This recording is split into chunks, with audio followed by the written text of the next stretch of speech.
Hello everybody, this is Omega Alpha, sort of.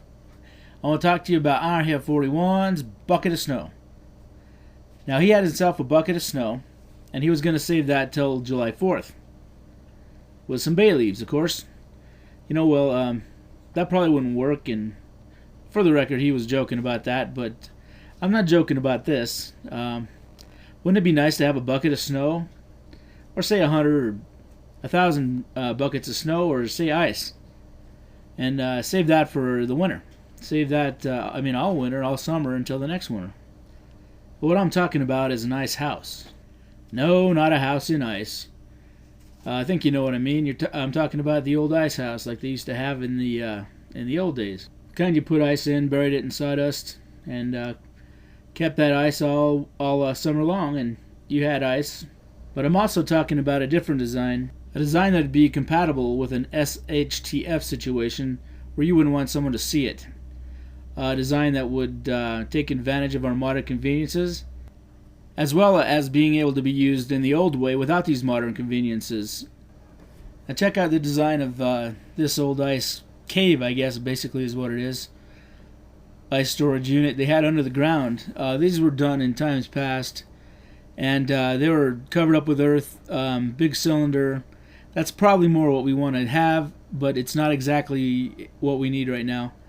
We need something that's going to be more compatible with actually pouring water into it and having it freeze down there, which means we'd have to have it open to air.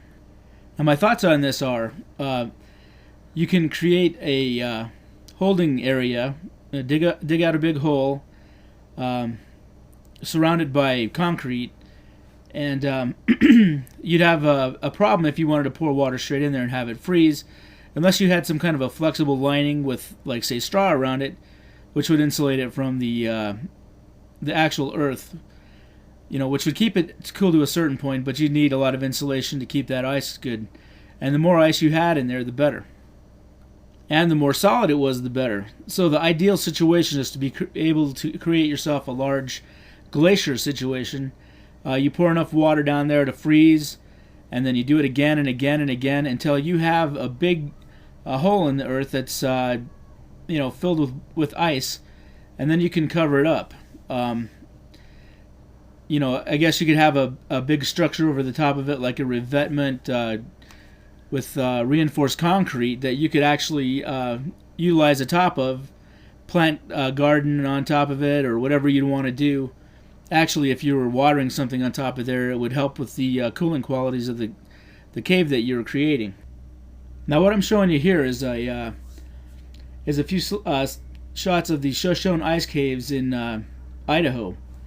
Now, that cave is naturally full of ice, and they haven't really explained it that well. I believe it has something to do with cold air going down into the cave. There's water down there, and the hot air escapes. And the hot air doesn't really go down there, so it's kind of situated in a way where the cold air goes down in there and not enough cold air escapes and not enough hot air exchanges in that cave to cause the ice to melt. It's frozen year-round.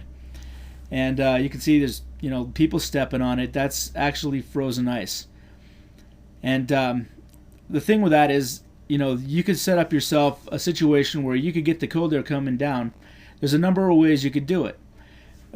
You could have an opening that you'd close later. You could have it vented in. You could use induction where the cold air came in and warm air could escape out the top. You would have a number of different situations depending on what you were trying to accomplish, how you wanted it to look, and your situation, your ground, and all that. A vital thing would be if you had a big cavity in the ground lined with cement, you'd need a flexible insulation and like a flexible material like pond liner that would expand and contract and allow the ice to expand and contract and move.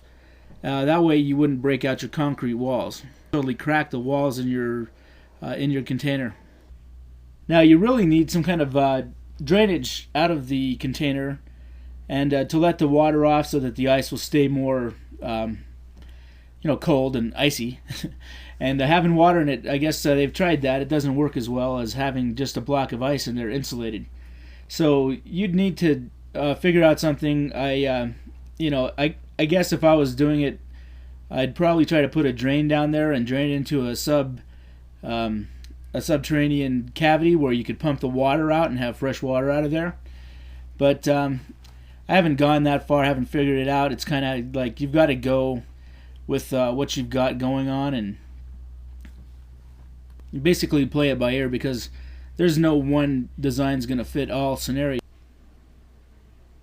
The important part is the principles that you can use.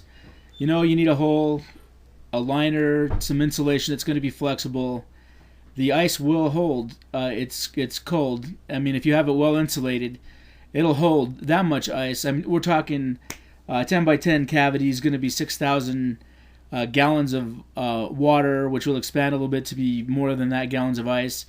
And if you had the larger chunk of ice you had, the bigger glacier basically that you're creating, the longer that's going to last. And you cover that up, it's going to last 100 years if you do it right, and if it's big enough and well insulated enough.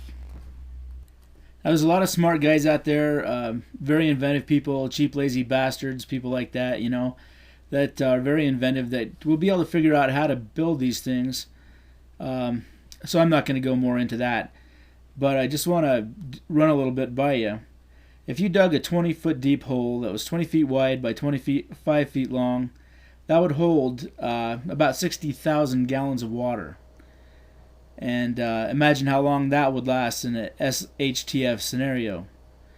And, that would be, the average family uses 350 gallons of water.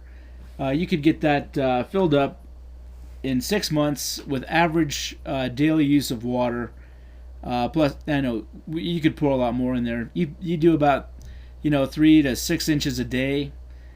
Fill that thing up, and you've got yourself a glacier, basically. And there would be no better SHTF scenario if you were going to stay at your house than to have a monster chunk of ice sitting there. Nobody knows about it, and you have a little trickle off. You'll be drinking that.